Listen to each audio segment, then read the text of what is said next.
The law of obligations is one branch of private law under the civil law legal system. It is the body of rules that organizes and regulates the rights and duties arising between individuals. The specific rights and duties are referred to as obligations, and this area of law deals with their creation, effects, and extinction. An obligation is a legal bond by which one or more parties are bound to act or refrain from acting. An obligation thus imposes on the obligor a duty to perform, and simultaneously creates a corresponding right to demand performance by the obligee to whom performance is to be tendered. Obligations may be civil, which are enforceable by action in a court of law, or natural, which imply moral duties but are unenforceable unless the obligor consents. Definition: Justinian first defines an obligation in his Institutionis, Book 3, Section 13 as a legal bond, with which we are bound by necessity of performing some act according to the laws of our state. He further separates the law of obligations into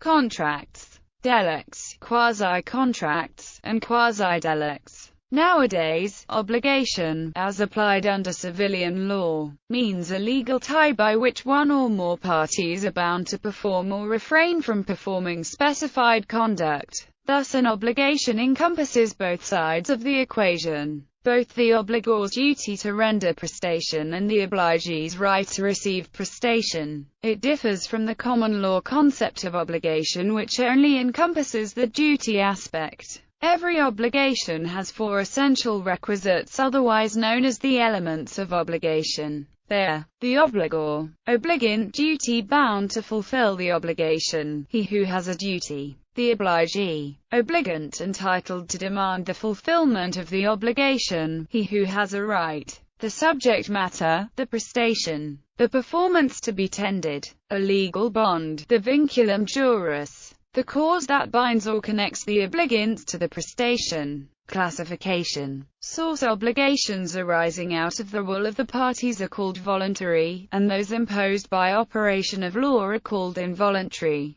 Sometimes these are called conventional and obediential. The events giving rise to obligations may be further distinguished into specified categories. Voluntary: unilateral promise, undertaking by promise or only to perform, not requiring the agreement of the beneficiary. Contract, quasi-contract, negotiorum gesture, duty to repay someone who has managed the affairs or property of another who was unable to lucia indebita, undue payment or delivery of a thing to another, who is then obligated to return the thing. Involuntary: delicts and quasi-delicts. Unjust enrichment.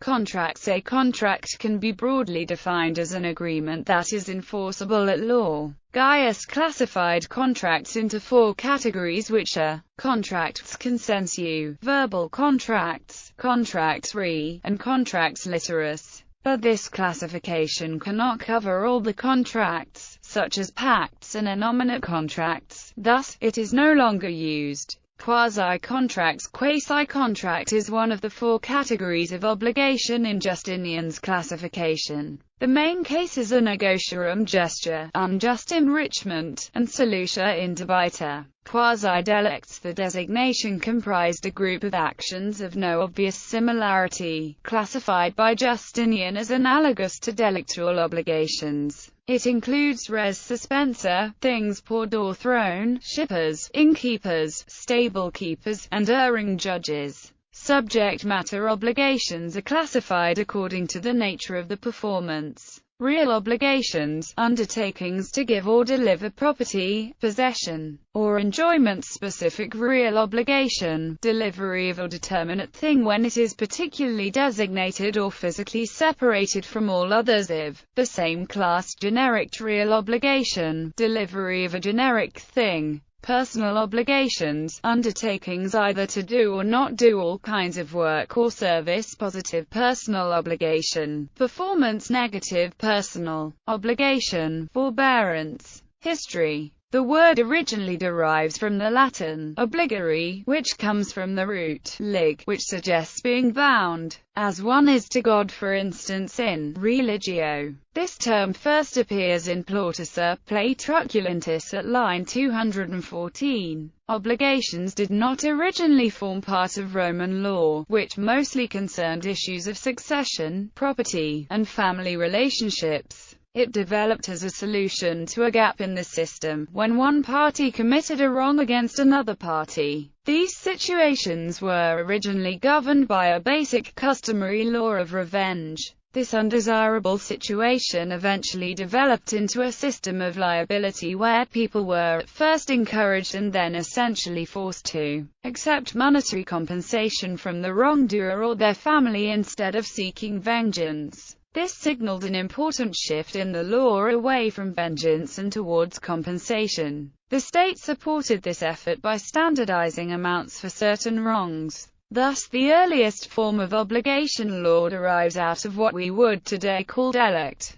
However, it is important to note that liability in this form did not yet include the idea that the debtor owed monetary compensation to the creditor. It was merely a means of avoiding punishment. If the debtor or his family didn't have the means to pay, then the old rules still applied as outlined in the 12 tables, specifically Table 3. This section, despite how harsh it may appear to us, was originally developed as a means to protect debtors from the excessive abuses of creditors.